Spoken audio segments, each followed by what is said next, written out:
gracias a todos, gracias por estar aquí. Hace calor. ¿Qué voy a hacer? Bueno, primero me disculpo por el PowerPoint, pero hay muchas cosas que no van a ver. Traté de trepar toda la información, pero creo que se los van a distribuir después, así que pues ya se queda aquí y ya lo verán. Pero, ¿qué quiero hacer? Esta práctica se llama vigencia de la Constitución de 1824.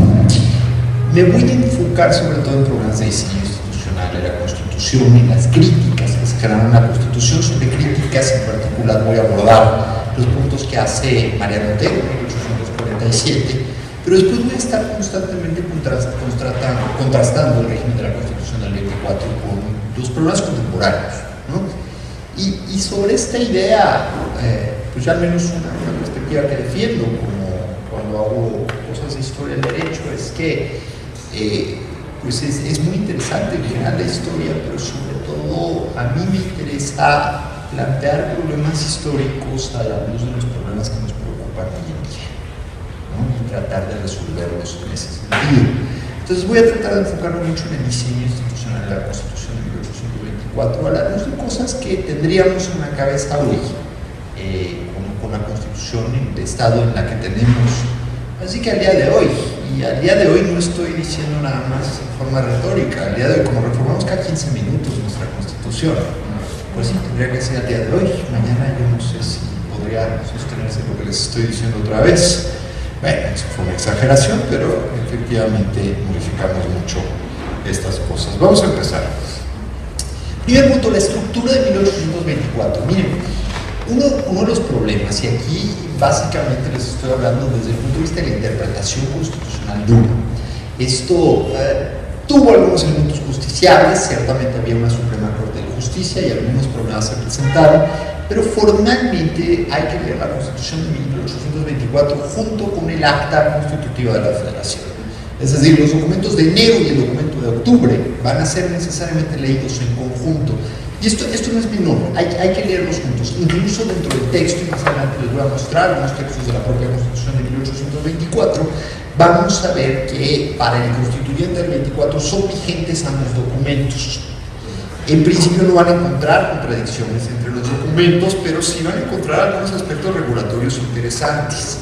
Entonces, haríamos mal si estamos tratando de estudiar, por lo menos desde el punto de vista normativo, exclusivamente la Constitución de 1824. Por diversas razones el acta termina siendo muy olvidada, pero en términos generales el acta era un documento tan válido como la propia Constitución como el punto de partida, ¿no? Entonces tomemos en cuenta esa cuestión.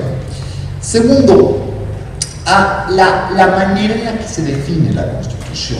Hay un concepto duro de soberanía, pero una soberanía que va a radicar sobre el Congreso, no es una soberanía que vamos a considerar soberanía popular tradicional, como encontraremos en el 39 de nuestra Constitución vigente, sino una soberanía que va a ser depositada en el Congreso. Esto tiene mucho que ver con las discusiones constitucionales desde 1822, con la radicalización de las ideas de Iturbide durante el Imperio, cómo vamos a empezar a tener un Congreso muy duro. Se acordarán seguramente en alguna otra plática, se habrá comentado que este Congreso Constituyente, que termina siendo el que genera la Constitución de 24, había sido integrado primero de manera bicameral, y que el Congreso, en una decisión soberana, decide reunirse en forma unicameral. Esto yo lo subrayaría mucho en el texto del propio proemio de la Constitución de 1824, donde se marca con toda claridad que la soberanía radica precisamente en ese Congreso Constituyente general. Algo que añade dos cuestiones que me parecen importantes: la idea de la construcción de derechos y desde luego la idea de la división del poder y la búsqueda de la libertad. Sobre eso voy a volver en unos minutos. ¿Qué es lo que voy a tratar? Voy a hablar primero de la concepción de la soberanía y de la representación dentro del Congreso. De ahí voy a saltar al discurso de los derechos. Una cuestión que se dice con mucha frecuencia es que la Constitución de 1824 no tenía un catálogo explícito de derechos, como serían, digamos, los primeros 29 artículos de nuestra Constitución. En realidad los primeros 28, el 29 es la suspensión, entonces no lo podríamos contar necesariamente como tal, tendría que ser una especie de garantía. Pero una de las críticas, digamos, y esto lo retoma María Montero en 1847, es que esta Constitución no tenía una declaración de derechos. Y entonces algunas personas que tienen una lectura, digamos, mucho más, vamos a decir, intentando reivindicar los regímenes mexicanos constitucionales centralistas, lo que van a tratar de marcar mucho es que la primera Constitución que tiene un catálogo explícito de derechos fueron las 7 leyes constitucionales del 35 al 38. ¿No? Ahí hay una discusión. Yo tendría una posición un poco menos dura sobre esto y voy a tratar de persuadirlos en el sentido de que la Constitución de 24 efectivamente tenía algunos lineamientos en cuanto a derechos. En el esquema de la división de poder voy a tratar ciertamente los organismos que se encuentran en una división de poder, primero horizontal. Cuando hablo de división de poder horizontal me estoy refiriendo a la clásica división de poder, la tripartita, que es el ejecutivo, el legislativo y el judicial. Aquí vamos a ver además un consejo de gobierno, una institución interesante, y un vicepresidente. Por la manera en la que se estructura políticamente la Constitución de 1824, me parece que sí es razonable considerar al propio vicepresidente como un actor político dentro del esquema de la división del poder, y argumentaré algunas cuestiones por qué. Y dentro de la división del poder vertical, lo que vamos a ver es la división básicamente bipartita entre poderes federales y poderes estatales. Llama la atención, un poquito más adelante, no hay una cláusula residual propiamente dicha, y si tuviéramos que interpretar sobre la existencia de una cláusula residual, probablemente tendríamos que plantearla mucho más en manos del Congreso. ¿A qué me refiero con cláusula residual? Este es un término muy técnico, digamos, de abogados. El artículo 124 de nuestra Constitución vigente, la de 1917, en muy poquitas palabras lo que nos dice es: lo que expresamente no está reservado a la Federación se entiende que corresponde a los estados. ¿Sí? Y esto se complementa con el régimen de la Asamblea Legislativa del Distrito Federal. Lo que no está expresamente reservado a la Asamblea Legislativa del Distrito Federal estará reservado al Congreso de la Unión. Entonces, fíjense cómo se reparte. Si tienes duda y es estado, va a los estados. Si tienes duda y es el DF, entonces va al Congreso General, al Congreso Federal. ¿Okay? Esa es la famosa cláusula residual. Este problema no está explícitamente resuelto en la Constitución de 24, aunque creo que hay algunos elementos para pensar que podría ir. Y finalmente hablaré del problema del control de la Constitución. El problema del control de la Constitución es básicamente una cuestión que vamos a retomar hoy en día como una de las funciones que la Suprema Corte de Justicia tiene hoy en día. Hoy en día, si ustedes se fijan, la Suprema Corte de Justicia, siempre que alguien de la Suprema Corte de Justicia tiene una oportunidad de hablar en público con los anuncios de la Suprema Corte de Justicia, siempre se dice Tribunal Constitucional. ¿Sí? Detrás de este fraseo no es gratuito. Lo que nos están tratando de decir, o de lo que nos quieren convencer, es que ellos son el máximo órgano de interpretación de nuestra Constitución. Y en ese sentido, entonces, la pregunta es: ¿quién era el máximo órgano de interpretación en su momento de la Constitución de 1824? ¿Cómo operaba eso y en qué ha cambiado? Hay un par de reflexiones que haré sobre el cruce de derechos. Bueno, si sigo con una introducción tan larga, no voy a quedar en esta introducción y ya no voy a avanzar mucho más, así que cambiemos.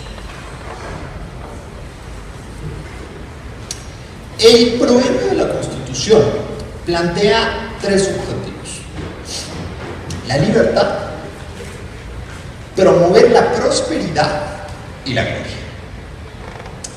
Aquí el fraseo es bastante clásico y en mi opinión refleja en muy buena medida el optimismo entre los diseñadores institucionales de la época. Cuando digo optimismo, y aquí igual les voy a sonar un poco cínico, pero piensen ustedes, por ejemplo, en las declaraciones estadounidenses. El objeto de toda unidad política es la felicidad. Pareciera entonces que las uniones políticas son generadas felicidad. Una reflexión ligera sobre eso diría: bueno, pues la felicidad es en Disneylandia, que nadie se haga bolas. Si quieren, en un parque de diversiones, en un parque de diversiones de Chapultepec, ese es el objetivo, ¿no? Pareciera que hay otras cosas, pero aquí llega un poco el diseño, que nos nos está diciendo es esto: necesitamos promover prosperidad, gloria, en estos términos. Quizá la palabra prosperidad nos ayude en muy buena medida, ¿no? Voy a hacer muchos más comentarios. Pero después fíjense, artículo 3 del acta, y este es el acta, insisto, esto hay que leerlo en conjunto.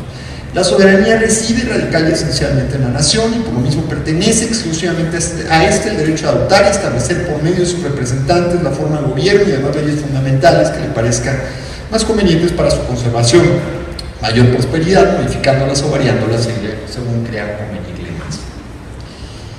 Aquí hay dos cuestiones. Si bien es cierto, la construcción retórica de nuestra Constitución va a utilizar mucho el vocablo república popular, cuando en soberanía, cuando se utiliza la voz soberanía, siempre se refleja una idea de nación. ¿Qué estoy tratando de decir con esto? Que normalmente cuando las constituciones enfatizan el elemento popular, lo que están hablando es que van a tener mucho menos énfasis en la aceptación de personas, de extranjeros dentro de la comunidad política.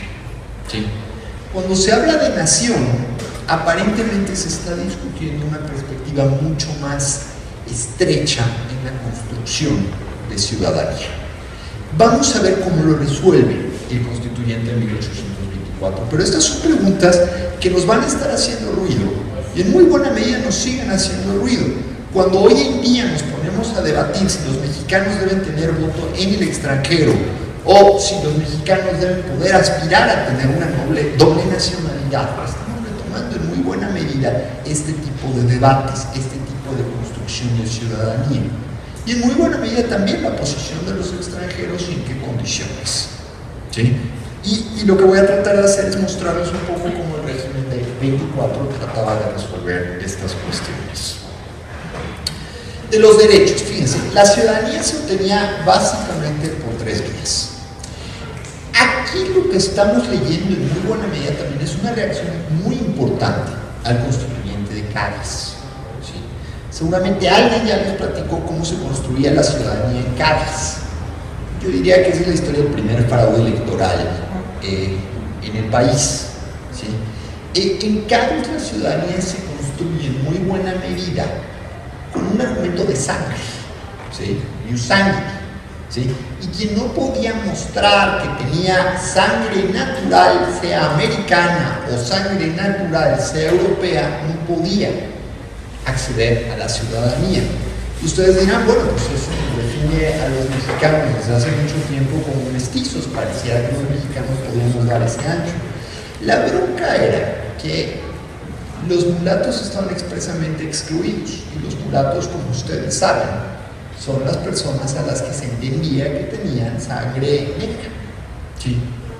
Y para poder adquirir en muy buena medida la ciudadanía o aspirar a ella, pues había que mostrar uno de dónde venía y mostrar de alguna manera sus árboles genealógicos. Entenderán ustedes que mientras más marginada sea la población, pues menos capacidad tendrá de alguna manera de mostrar esto. Y en muy buena medida eso los excluía del padrón electoral, si quieren ustedes, y permitía una recomposición entre las fuerzas. De ahí también la manera en la que se estructura el Congreso de Cádiz en esa primera época, y posteriormente ya en los años 20, nuevamente la restauración de la Constitución de Cádiz en España, con los diputados americanos montando una minoría importante, ¿no? Ahí están esas anécdotas, pero bueno, sobre esto entonces para el constituyente 24, sobre todo para gente como Ramos Arizpe, que están muy conscientes, él fue diputado en la Corte Española en su momento bajo el régimen de la Constitución de Cádiz, van a estar muy conscientes del problema de la ciudadanía y lo que implica, y precisamente van a ser fuertes impulsores de una construcción de una democracia popular, una democracia más con un tinte incluyente. Y la cláusula que nos da ese tinte incluyente la vamos a ver dentro de la Constitución de 24. Primero que nada, todas las personas nacidas en el país se reputarán como ciudadanas, ¿sí? no es concepto propiamente de ciudadanía, sino se les dará la nacionalidad de mexicanos. La ciudadanía se reserva a los estados, y sobre esto me voy a referir un poquito más adelante, ¿sí? Pero adicionalmente los extranjeros tendrán posibilidad de ser mexicanos o ser considerados también mexicanos, pero se incorpora dos cláusulas. Tiene usted que haber residido en el país cierto tiempo y además tiene usted que tener negocios en el país por un valor determinado o una renta anual por otro valor determinado. ¿Qué están tratando de hacer aquí? Este es uno de los argumentos, por ejemplo, de quienes sostenían por aquellos años la democracia censataria, ¿sí?, a través del censo. Y esto se va a aprobar en México posteriormente en el régimen centralista. ¿Qué quiere decir esto? Que yo, para que pueda acceder a la toma de decisiones dentro de mi comunidad, tengo que poder acreditar que tengo cierta ganancia, cierto dinero, ¿sí? Típicamente este argumento pues excluye a las poblaciones que no tengan ese tipo de ingresos. ¿Y cuál era el argumento de quienes sostenían esta idea? El argumento era muy simple, era: si una persona tiene inversión en un lugar, esa persona es la más interesada en que exista estabilidad en ese lugar. Si yo construyo mi casa y tengo mi tienda aquí, pues yo soy el más interesado en que exista cierta prosperidad en este lugar. Por lo tanto, vamos a tratar de favorecer a esas personas que son las que nos van a tratar de dar estabilidad. ¿Sí? Este argumento se compró a medias en el Constituyente de 1824, porque el Constituyente de 1824 define: quienes sean mexicanos, esos no nos hacemos bolas, nacieron aquí, serán considerados mexicanos. Quienes son extranjeros, si ya están avecindados aquí y tienen inversiones aquí, vamos a presumir que tienen interés en cómo le va al país. Entonces, sean ustedes bienvenidos. ¿Sí? Es un concepto más abierto en ese sentido. Pero incluye una tercera categoría. Incluye la categoría de los no nacidos en México, pero sí nacidos en América, en la América española. ¿Es usted guatemalteco? ¿Es usted hondureño? ¿Es usted colombiano? ¿Es usted argentino? ¿Sí? Lo único que tiene que hacer es comprobar que ha vivido aquí 3 años y será usted considerado mexicano. ¿Sí? Ahí es donde yo noto mucho esta reacción al régimen de Cádiz, un régimen mucho más excluyente, y la Constitución de 1824 lo que verán es un régimen mucho más incluyente. ¿Sí?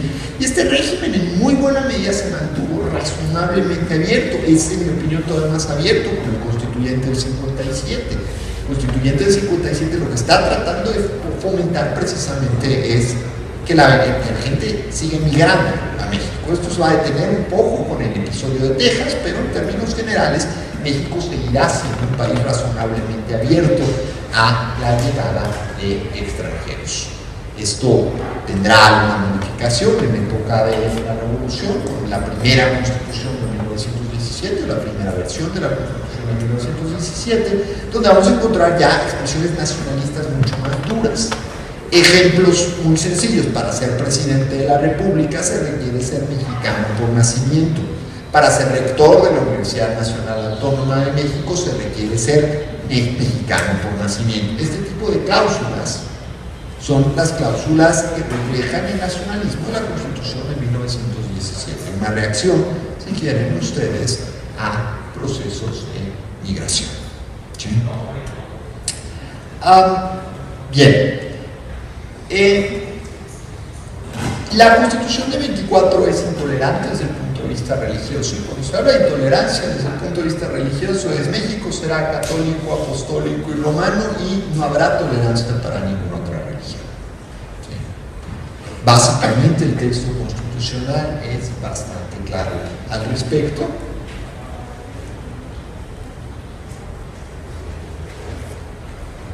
Después, el artículo 30 del acta nos da una entrada precisamente a la perspectiva de declaración de derechos. La nación está obligada a proteger por leyes sabias y justas los derechos del hombre y el ciudadano. Aquí podríamos pensar que podría ser una referencia retórica, pero pareciera que es un mandato bastante claro. Y voy a tratar de argumentar que este mandato en muy buena medida podía estar en manos del Congreso Federal. ¿Sí? Más adelante en las atribuciones del Congreso vamos a ver cómo esto se puede armar dentro de esta perspectiva, o al menos se plantea como una obligación para las legislaturas de los estados. ¿Sí? Curiosamente, bueno, esto lo voy a comentar más adelante, pero aquí vale la pena también comentar el optimismo. Hace un ratito les hablaba de este optimismo, de las declaraciones donde decían que nuestro objetivo es la felicidad. Pero el optimismo también llevó al diseño institucional a tener un problema de raíz. Las desconfianzas dentro del diseño institucional de este constitucionalismo estaban sembradas o depositadas fundamentalmente hacia el Poder Ejecutivo y en su caso hacia el Poder Judicial. ¿Por qué no hacia el legislador o hacia el Poder Legislativo? Porque se entendía que el Poder Legislativo era el depositario de la soberanía. Entonces, el pueblo no se muerde así solo, podríamos decirlo de esa manera. El pueblo no se va a autooprimir. Y este es un problema, digamos, si quieren ustedes, de optimismo en el diseño institucional, que hoy en día lo vemos con toda claridad cuando se concede un amparo estimando que una ley es inconstitucional. ¿Sí?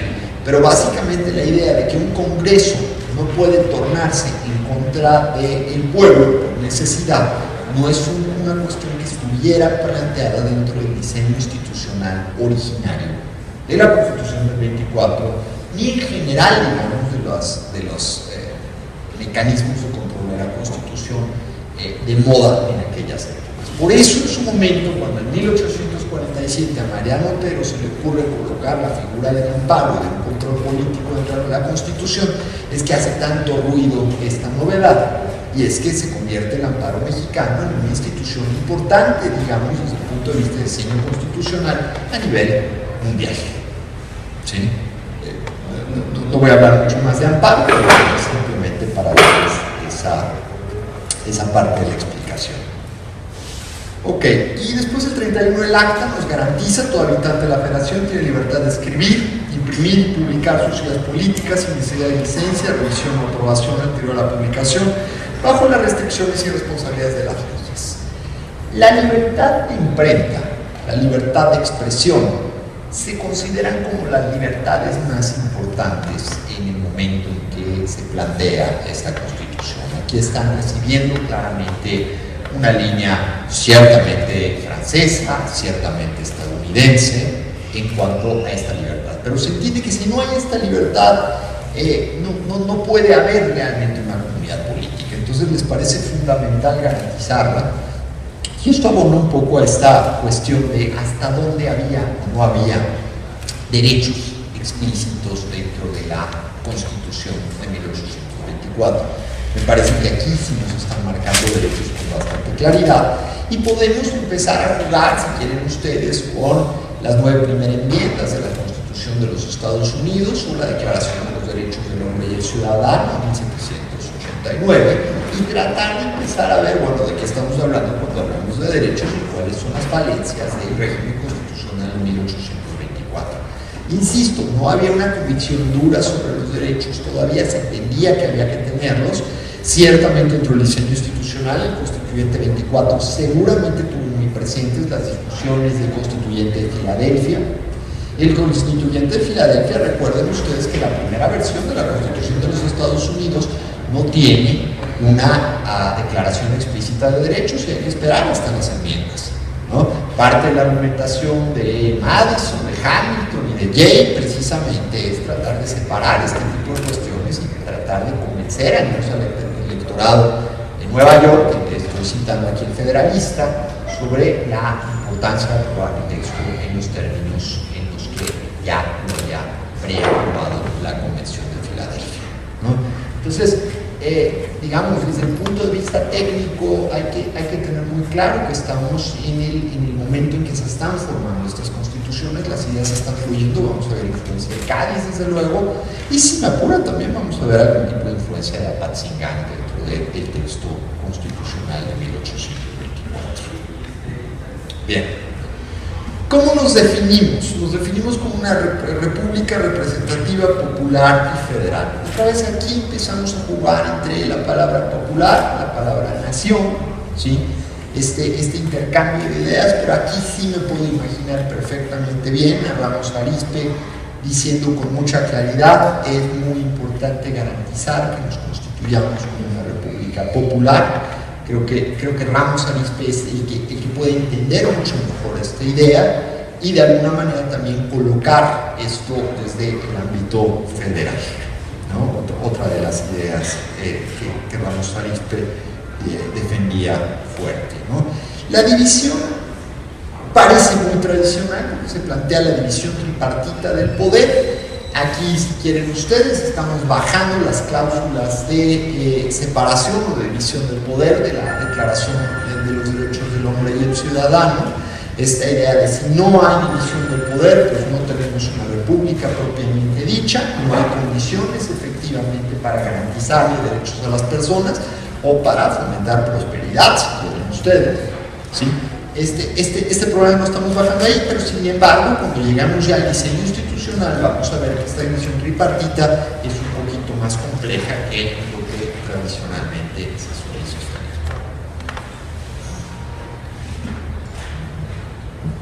Estoy viendo cómo vamos de tiempo.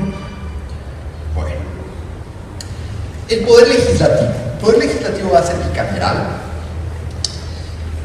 Aquí hay una muy buena discusión. Tradicionalmente se piensa dentro del diseño institucional que un poder legislativo bicameral va a ser mucho más débil que un poder legislativo unicameral. Esta misma discusión ya la tenía muy clara el propio Constituyente 24, puesto que el 24 o la Constitución de 24 es precisamente producto de un rompimiento de un acuerdo de que el Congreso Constituyente iba a ser bicameral y tenía que reunirse en forma unicameral. Pero fíjense cómo esta idea va a mantenerse viva en el debate. La Constitución de 1857, en su primera versión, es una Constitución unicameral. Y detrás de la argumentación unicameral está claramente un argumento de soberanía popular. El argumento es muy sencillo, ¿sí?, pero tiene cierto impacto. Básicamente, ¿qué quiere decir? Si el Congreso representa la soberanía popular, un Congreso bicameral lo que está haciendo es dividir la soberanía popular. Está dividiéndolo en dos cámaras. Un Congreso unicameral va a ser mucho más cercano a la representación efectiva de la soberanía popular, porque en una sola cámara se debatirá y se resolverán los problemas de la nación. ¿Okay?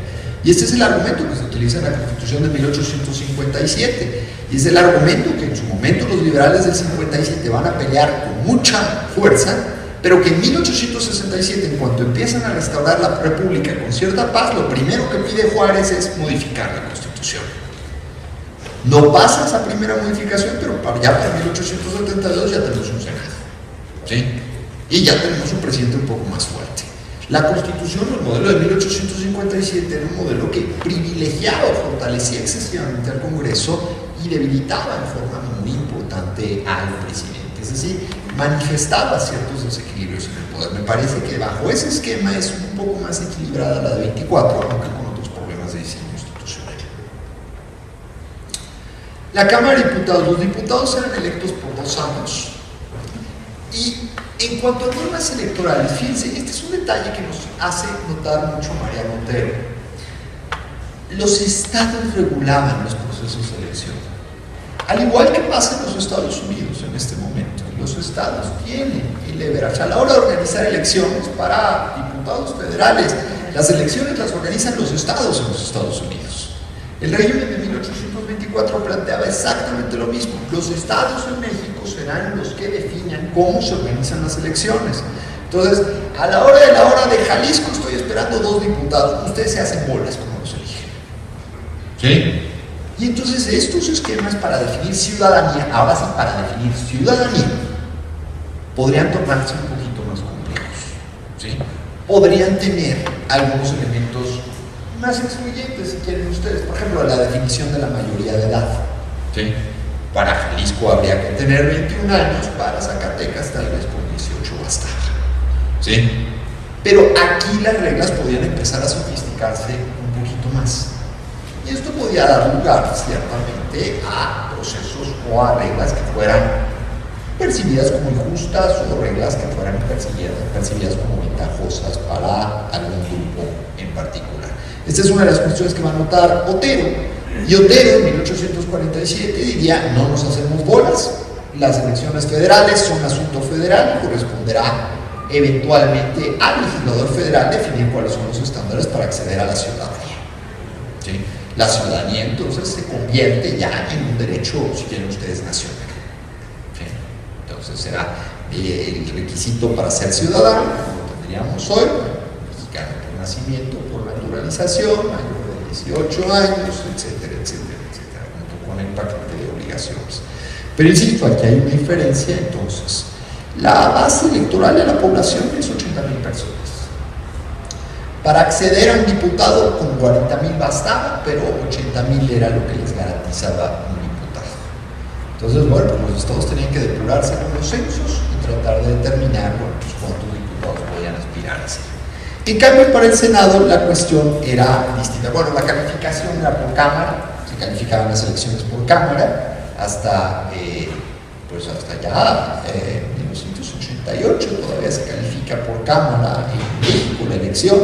Se acordarán del incendio en San Lázaro, pues ahí estaban las boletas, precisamente en 1988.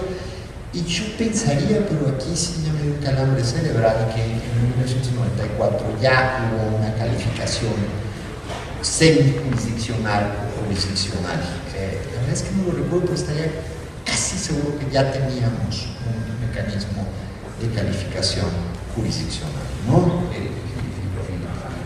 El contencioso electoral, si mal no recuerdo, se llamaba. Pero bueno, entonces fíjense cómo esta institución de la calificación, pues de 1824 a 1988, dirán si fue longeva o no.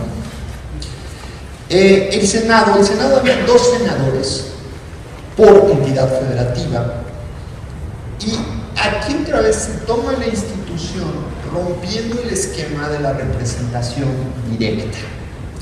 Los senadores no representan al pueblo, representan a sus estados. ¿Sí? Entonces, fíjense cómo se construyen 2 niveles de representación. Esta imagen del Senado en muy buena medida se trató de mantener hasta el siglo XX y, en mi opinión, se rompe, se desbarata por completo cuando se introduce el esquema de representación proporcional en el Senado de la República. ¿Sí? Pero la idea de la representación del Senado era: los senadores se ocupan de cuestiones, si quieren ustedes, de Estado. ¿Sí? Hay incluso un límite de edad. Para ser senador había que tener por lo menos 30 años, para ser diputado había que tener por lo menos 25 años, pero se entiende que el cuerpo del Senado va a jugar un papel mucho más moderador frente a lo que podríamos representar con una Cámara de Diputados mucho más impetuosa, ¿no? Hoy en día, esto lo podríamos leer de esta manera. La Cámara de Diputados la renovamos cada 3 años, el Senado cada 6 años. Si ustedes van a negociar algo en el Congreso, normalmente es mucho más fácil esperar procesos de colaboración entre senadores que entre diputados. ¿Sí?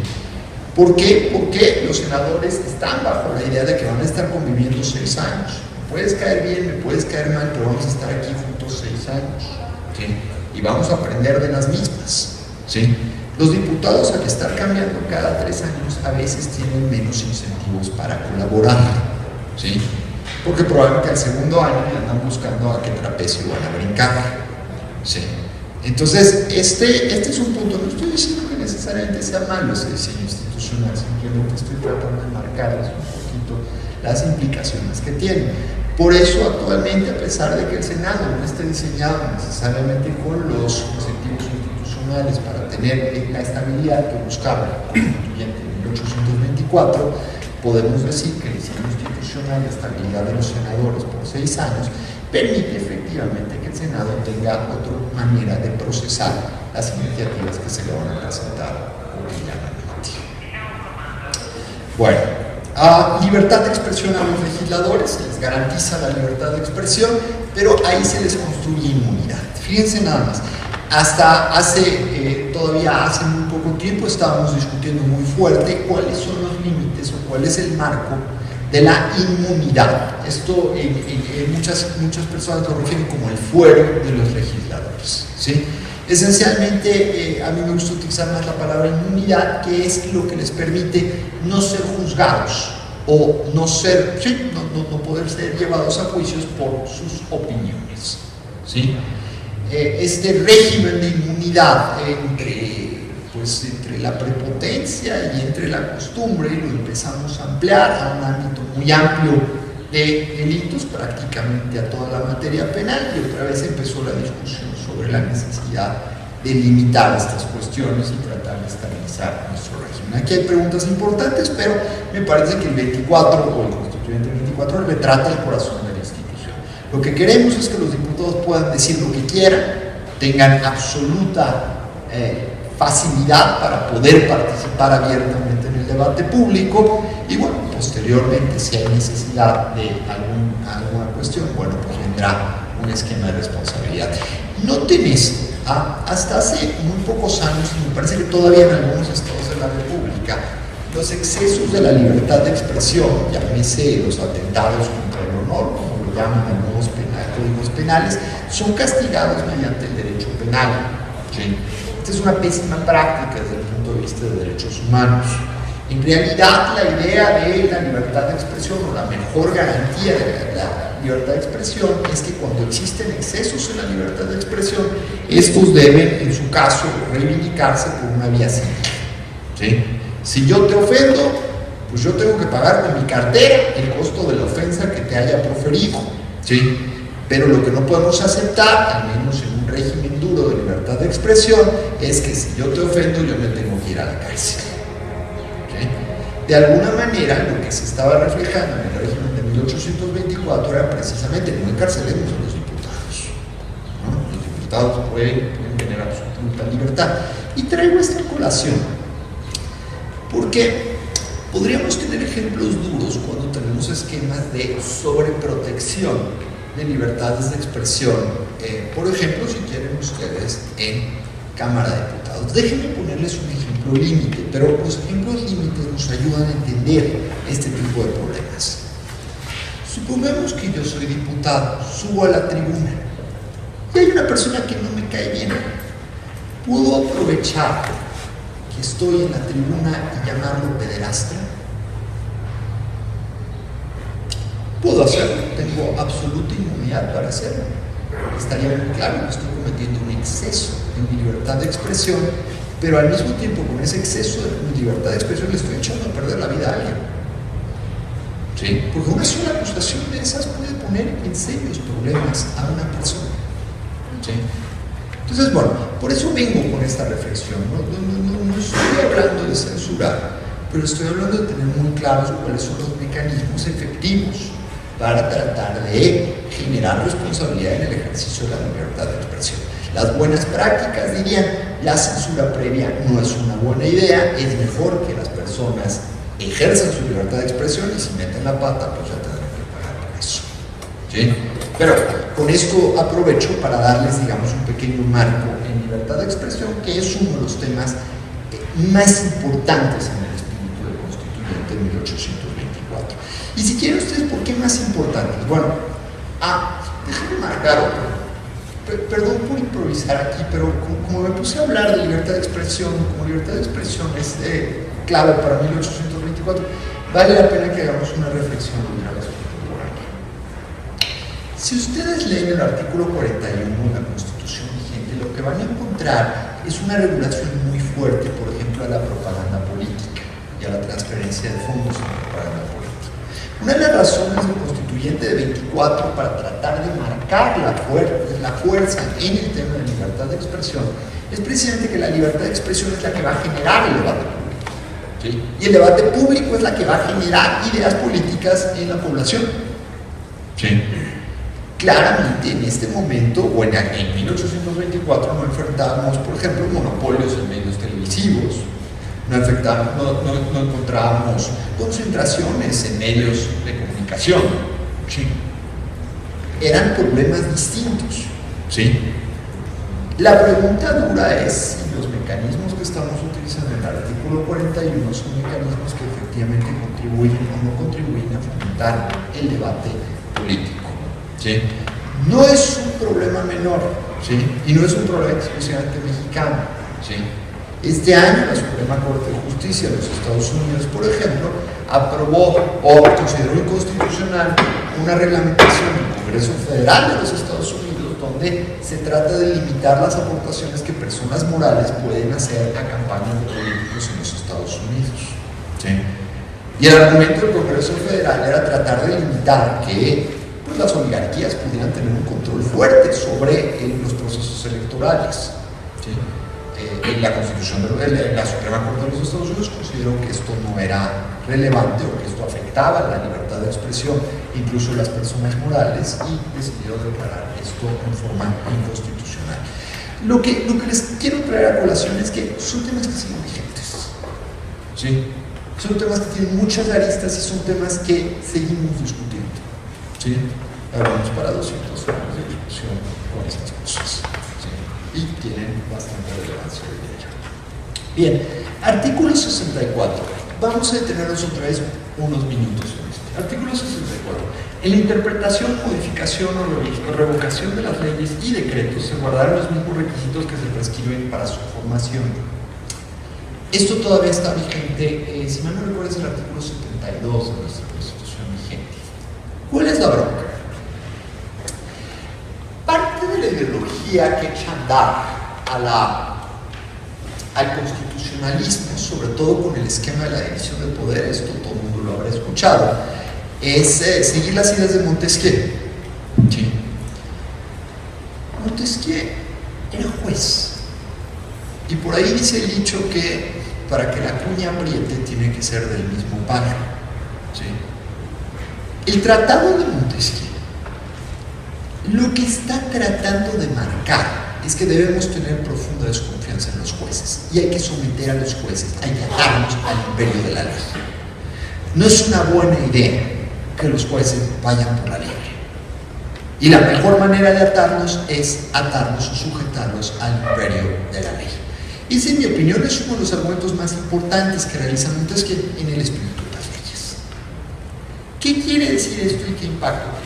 Vamos a poner primero el razonamiento básico. Aquí voy intercambiando entre Rousseau y Montesquieu, pero son básicamente las ideas que estaban jugando en la mente del constituyente de 1824. Donde lo podemos ver con absoluta claridad, así, nítido, es el constituyente de Apatzingán. La Constitución de Apatzingán nos va a decir con toda claridad esta doctrina, lo pueden repasar, el capítulo de la ley de la Constitución de Apatzingán lo van a ver con toda claridad, pero aquí se los voy a parafrasear de alguna manera. Y entonces voy a tratar de conectar esto con la idea de la división de poder. Montesquieu y Rousseau nos dirían, a ver, en la base de todo esto está la soberanía popular. Entonces todas las personas de alguna manera van a formar una sociedad política y esta sociedad política va a ser la titular de esta soberanía, ¿no?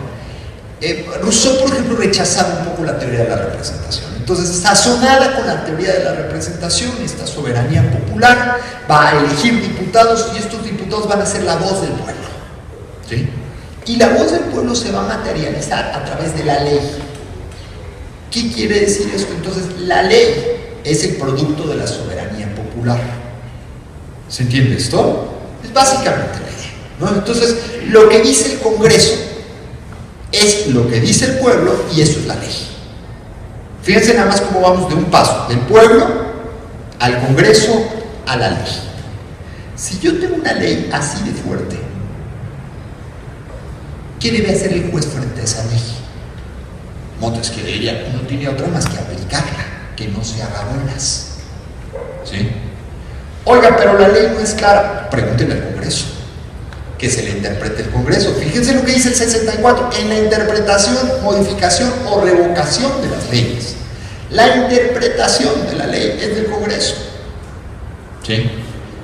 Otra vez, este es un antecedente duro de una desconfianza importante hacia los jueces, porque antes de la Revolución Francesa el derecho no era tan estable como lo vemos ahora. Hoy en día queremos saber cuál es el régimen del matrimonio. Bueno, pues nos compramos un código civil y ahí aparece, muy buena medida. Ese es el ideal, digamos, de la ilustración, el ideal codificado que cae dentro de esta corriente constitucional, ¿sí? Ya, si lo queremos ver un poquito más sofisticado, bueno, pues habría que ver algo de jurisprudencia, pero ese es precisamente lo que no se imaginaba el optimismo o el diseño optimista del legislador que tienen ustedes post-ilustrado. ¿Sí? Este cambio nos va a generar retos muy importantes, y es tan fuerte el ímpetu en pensar que el legislador es el centro de la acción política en el país, que todavía hoy en día, digamos, mantenemos estas cláusulas. ¿Qué pasó con estas cláusulas? Las cláusulas se volvieron inviables por naturaleza. ¿Sí? Podemos tener un contrato de arrendamiento que a todos nos parece claro. Ponemos a 2 abogados ahí, les apuesto que en 10 minutos tenemos 20 desacuerdos. ¿Sí? En muy buena medida el proceso de interpretación judicial es ese. Y entonces las primeras líneas pasaron 20 años después de tener un código civil, y pues todos nos empezaron a dar cuenta que la aplicación de la ley mecánica pues no nos iba a llevar a ninguna parte, no resolvía problemas, siempre había problemas de interpretación. Entonces la primera corriente es, bueno, si no le podemos preguntar al Congreso cada vez que necesitamos algo, porque imagínense lo que implica. El juez de lo civil de repente va a llegar al Congreso y preguntar, oigan, ¿cómo aplico esto del Código Civil? ¿Qué hago con esto? ¿Sí? Bueno, igual el primer juez que llegó tuvo una respuesta, pero después la cosa se volvió mucho más práctica. Entonces los abogados trataron de legitimar sus procesos de interpretación, aludiendo a lo que llamaron la teoría del exégesis. ¿Qué quiere decir esto? En muy poquitas palabras, porque me estoy desviando del tema, pero me pareció importante manifestarles esto, porque después, a la hora de hablar de control constitucional, voy a retomar algunas ideas de esto. Pero la teoría del exégesis diría, si la ley no es clara, trata de identificar cuál es la voluntad del legislador. ¿Sí? Entonces, bueno, pues ¿cuál es la voluntad del legislador? Pues ¿qué discutieron los legisladores cuando aprobaron esa ley? ¿Cuál es la exposición de motivos? Etcétera, etcétera, etcétera, ¿no? Y de ahí se trata de manejar cierto apego a lo que pensaba el legislador. Esa sería la línea. Otra vez, en muy buena medida, esto todavía lo podemos encontrar con mucha frecuencia, cuando se tienen dudas sobre los alcances de una ley, se trata de revisar pues, qué discutieron los diputados cuando lo aprobaron, o qué decía la iniciativa cuando la enviaron, qué problemas se estaba tratando de resolver, y así construir esta interpretación. Pero dejo la nota simplemente, desde el constituyente de 24, venía en Cádiz también esta cláusula, hasta el constituyente actual. Ahí insisto, es el 72 de memoria, no me lo sé, pero bueno, todavía está clara la facultad del Congreso para interpretar la ley. Eso hoy en día yo diría es letra muerta, esto ya corresponde típicamente a los jueces en su función de control de la Constitución. Bueno, ¿qué más les digo? El periodo de sesiones, el último punto. El Poder Legislativo introduce una línea que es el periodo de sesiones. Esto no es menor. Fíjense, el Congreso en 1824 sesionaba del 1 de enero al 15 de abril. Seguramente habrán notado, algún periódico lo hace, algunas escuelas lo hacen, el CIDE tenía su observatorio legislativo. Y una de las cosas que se hacen en estos observatorios legislativos es, pues, ¿cuánto trabajan estos diputados? Seguramente no hacen nada. Y entonces, la manera en la que se les trata de medir es, pues, ¿cuántas leyes aprobaron? Pues, si su chamba es aprobar leyes, pues, ¿cuántas leyes aprobaron? Entonces se les va midiendo, ¿no? ¿Cuántas iniciativas presentó? ¿Cuántas leyes presentó?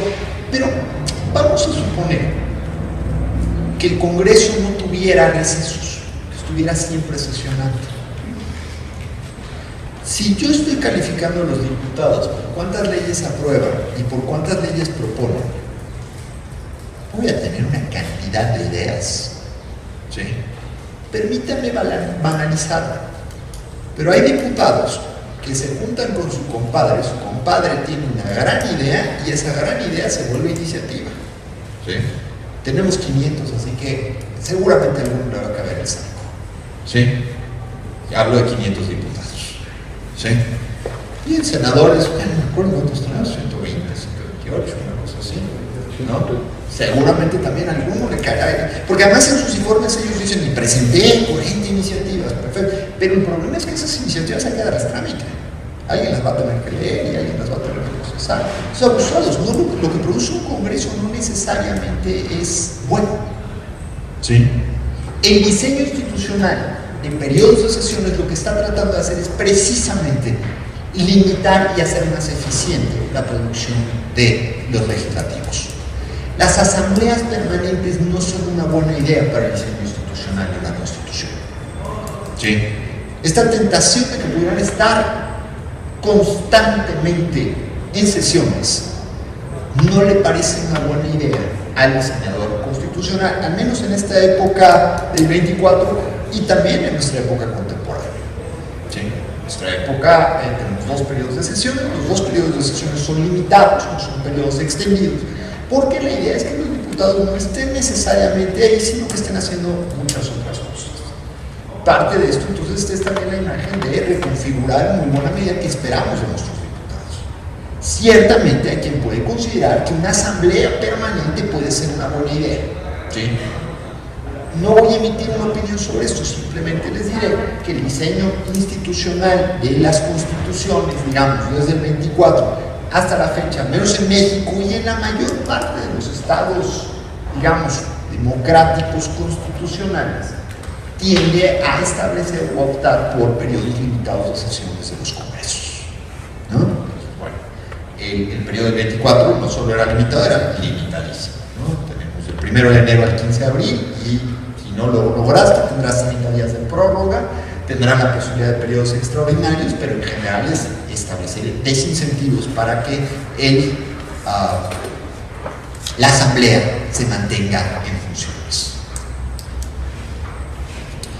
Facultades del Poder Legislativo. ¿Cómo de tiempo? Ya me pongo a tirar rollos y no termino nunca. Bueno, voy a revisar algunas de facultades del Poder Legislativo. Estas son las generales, fíjense. Estas, de alguna manera, lo que nos están tratando de establecer, este es el proyecto de nación del constituyente de 1824. Cuando el constituyente de 1824 se juntó y dijo, bueno, ¿y qué vamos a hacer y a qué le tiramos? Diría Chava Flores, ¿a qué le tiras cuando sueñas mexicano? ¿No? Este es el sueño al que le tiraba, de alguna manera, el constituyente de 24. Sostener la independencia nacional y proveer a la conservación y seguridad de la nación y sus relaciones exteriores. Conservar la unión federal de los estados y la paz y el orden público en el interior de la federación, mantener la independencia de los estados entre sí en lo respectivo a su gobierno interior, según acta constitutiva y esta constitución. Fíjense, según la acta constitutiva y esta constitución. Sí. Aquí no sé si fue error mío o el sí se lo aplicamos al constituyente porque dice la acta, pero bueno.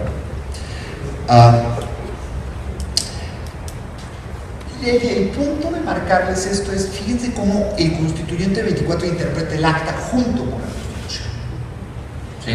Son documentos hermanos, si quieren ustedes, que tienen la misma vigencia y la misma capacidad. Francamente, esto no lo he visto duro en decisiones de la Corte de aquella época. Este es un trabajo que todavía habría que hacer. Sería interesante ver cómo se baja la Constitución de 24 desde el punto de vista de los tribunales. ¿Sí? Probablemente en los primeros 4 o 8 años de vigencia de la Constitución podemos tener algunos ejemplos interesantes del juicio político a Nicolás Bravo. Nicolás Bravo lo enjuicia por ahí en 1828, más o menos. Y Nicolás Bravo interviene en la Corte. Seguramente en este proceso vamos a encontrar algunos criterios de interpretación que nos puedan empezar a decir cómo se leía la Constitución en aquellas épocas. Por lo demás, dentro de la ideología del constituyente o dentro del orden jurídico de aquella época, la Constitución está diseñada más como un documento político que como un documento jurídico. Y sobre eso otra vez voy a regresar cuando hable de control de la Constitución. Sostener la igualdad proporcional de obligaciones y derechos que los estados tienen ante la ley. Fíjense cómo son cláusulas muy federalistas. ¿Sí? Bueno, esta no solo es una lámina, sino también es un examen de la vista para todos ustedes. Aprovechen para... Como sabía que les iban a distribuir el PowerPoint, opté por ponerla ahí. Se va a quedar, porque si no, el típico, mañana se los mando y mañana no llega nunca. Entonces aquí ya se quedó y y simplemente son las facultades exclusivas del Congreso. Hoy en día, el equivalente al artículo 50 de la Constitución de 1824 es el artículo 73 de nuestra Constitución vigente. Cuando ustedes quieren hablar de federalismo, necesitan ver cómo calibrarlo. ¿Sí? Puedo tener un federalismo muy fuerte. ¿Qué quiere decir federalismo muy fuerte? Muchas facultades para los estados, pocas para la federación. Puedo tener un federalismo débil, pocas facultades para los estados, muchas para la federación. ¿Sí? Esto es un juego con el que seguimos jugando hoy en día. ¿Sí? El artículo 73 de la Constitución tiene 29 fracciones. Fíjense, de pura cuenta de fracciones, diríamos, la Constitución de 1917 era más federalista que la Constitución de 1824. ¿Por qué? Porque la Constitución de 24 tiene 31 fracciones. ¿Sí? Si quieren un criterio cuantitativo así, paz. ¿Sí? Este lo podemos matizar, pero como punto de partida, así que si estuvieran haciendo una tesis en este momento sobre el federalismo en las dos constituciones, mi hipótesis de partida es: la Constitución de 24 es menos federalista que la Constitución de 1917. Pero si ahora leo la Constitución de 1917, ¿qué me voy a encontrar?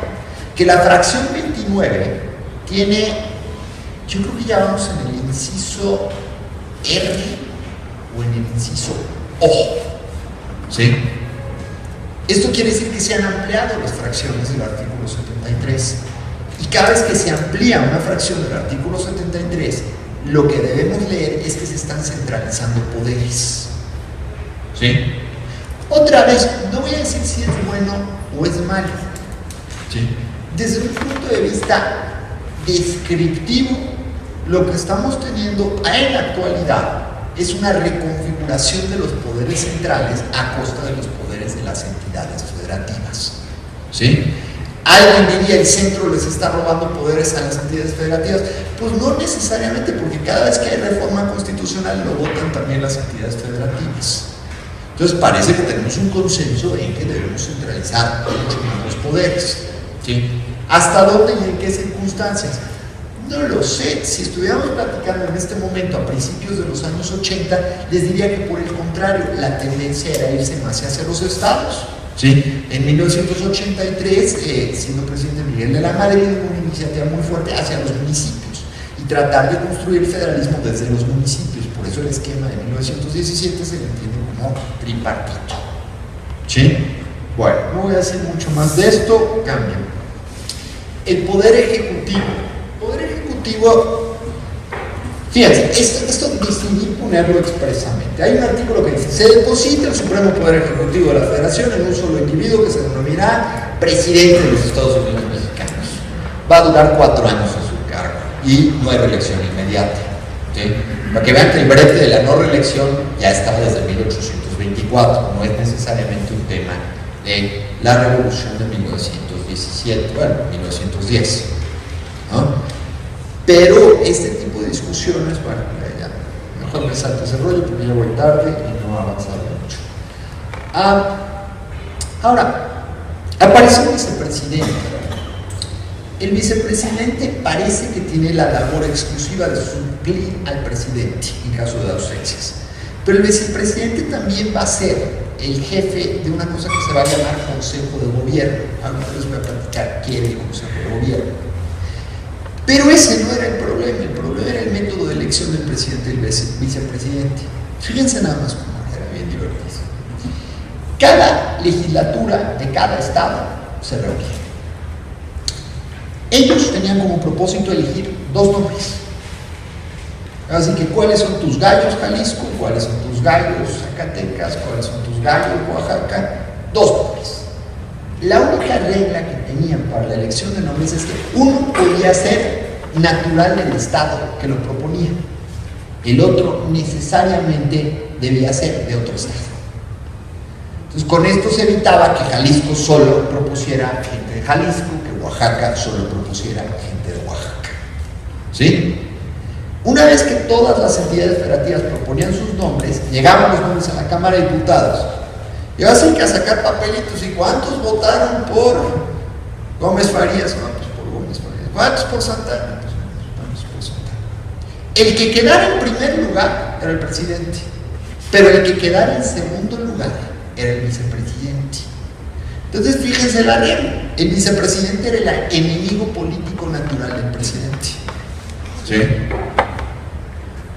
Se leía como, si quieren ustedes un control institucional. Acuérdense que parte del diseño también está muy obsesionado por evitar el abuso del poder.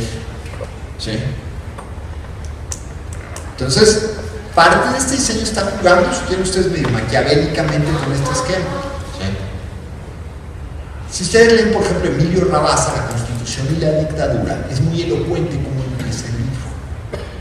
Los tres primeros párrafos, hay un párrafo, creo que es el primer párrafo, que dice más o menos así. Entre 1824 y 1857 México tuvo 40 golpes de Estado, 30 sonadas, 25 motines, 33 presidentes. A la Constitución de 1824 se le echa la culpa, precisamente por este diseño institucional, de este caos político que vive México en esos años. ¿Sí? Yo creo que hay que tomarlo como un gran mensaje.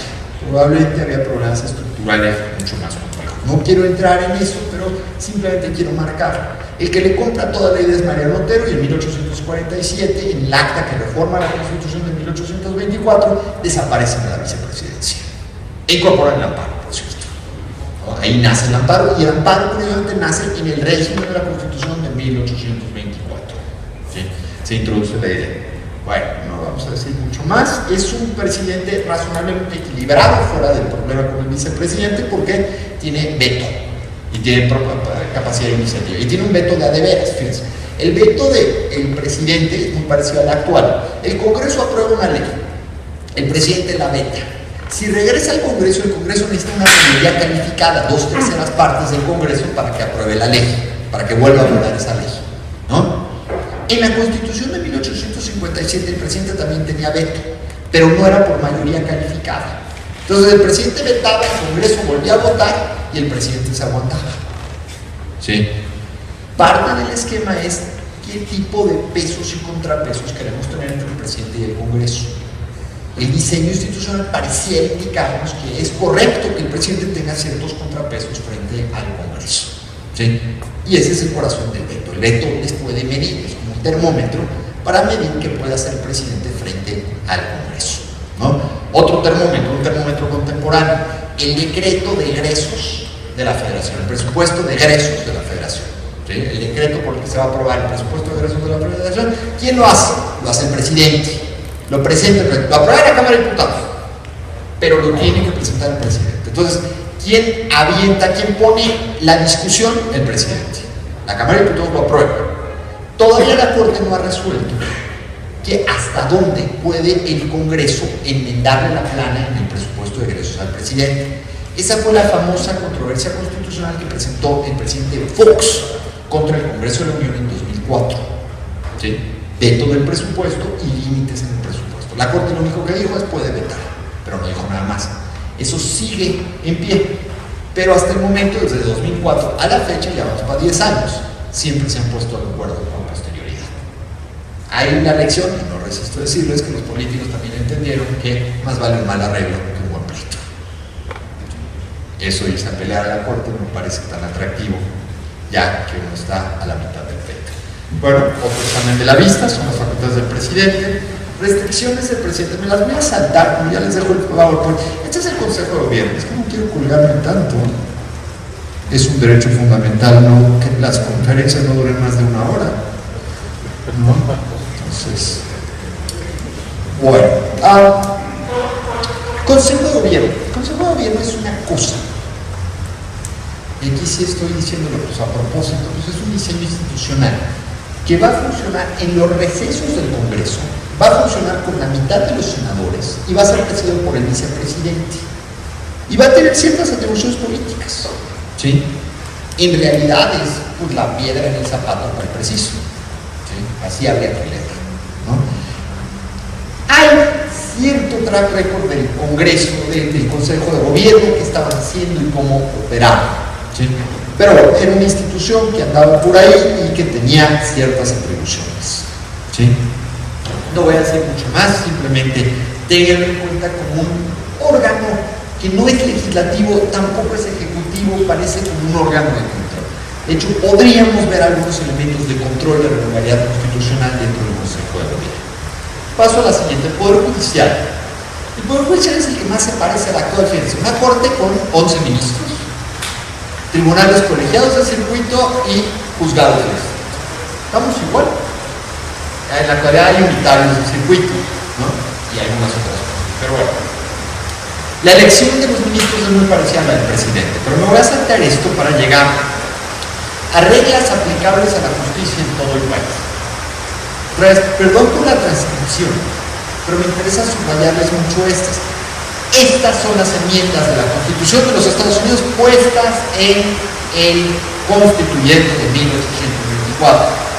Pues otra vez, cuando escuchen por ahí el argumento que la Constitución de 1824 no tenía una declaración de derechos, una cláusula de derechos, hay que matizarlo un poquito. ¿Sí? Hay que matizarlo un poquito porque en muy buena medida ahorita lo que van a ver son derechos muy enfocados a la naturaleza penal, pero efectivamente es una declaración de derechos. Las declaraciones de derechos de primera generación tienen uno de sus problemas principales precisamente en la materia penal y en el abuso de poder en materia penal. ¿Sí? Primero, una cláusula federal dura: en cada uno de los estados se prestará fe y crédito a los actos y registros y procedimientos de jueces y demás autoridades de los otros estados. Me caso en el DF, mi matrimonio debe ser reconocido en todos los demás estados, que nadie se haga bolas. ¿Sí? Les parecerá muy evidente. Pregúntenselo a una persona que se casa con otra persona de su mismo sexo.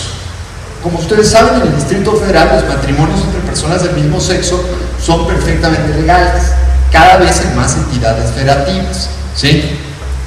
Pero esos matrimonios se pueden reconocer en otros estados.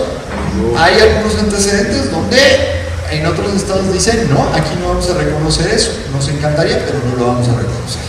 ¿Sí? Entonces, fíjense cómo pueden ser temas todavía muy vigentes dentro de nuestro esquema y parecen reglas muy sencillas. ¿Sí? La pena infamia no pasará del delincuente que la hubiera merecido según las leyes. Estos nos heredan las penas. Quedará para siempre prohibida la pena de confiscación de bienes. Fíjense, ahí estaba mucho mejor que ahora, porque ahora tenemos la estupenda extinción de dominio, ¿no? Entonces, bueno, si ustedes van por el lado liberal, pues estarán mucho más de acuerdo con que se prohíba la confiscación pura y dura y existan ciertos límites en la materia penal.